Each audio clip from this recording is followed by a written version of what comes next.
माया अली किससे और कब शादी करेंगी? अदाकारा माया अली ने कहा है कि लोगों को मेरी शादी की फिक्र नहीं करनी चाहिए क्योंकि ये मेरा ज़ाती मामला है।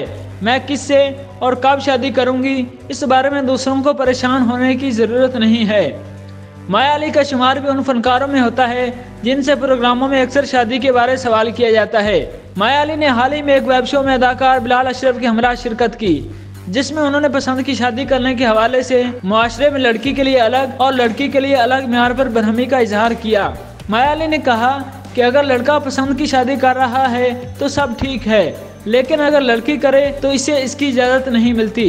कम अज़ कम लड़की से शादी के हवाले से पूछ तो लें, क्योंकि इसकी इजाज़त तो हमारा मजहब ही देता है।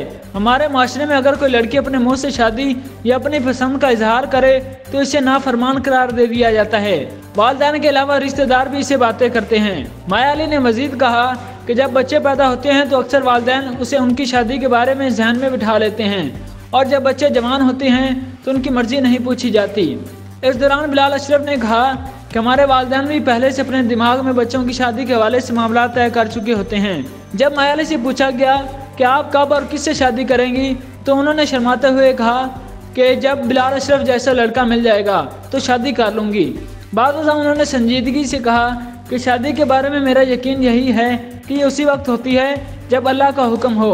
उनका मजीद कहना था कि हर इंसान की ज़िंदगी में ऐसे बहुत से लोग आते हैं जिन्हें वो अपना जीवन साथी बनाना चाहता है, लेकिन होता वही है जो अल्लाह ने उसके नसीब में लिखा हो। अब मेरे नसीब में अल्लाह ने क्या लिखा है इसके बारे में किसी को कुछ पता नहीं।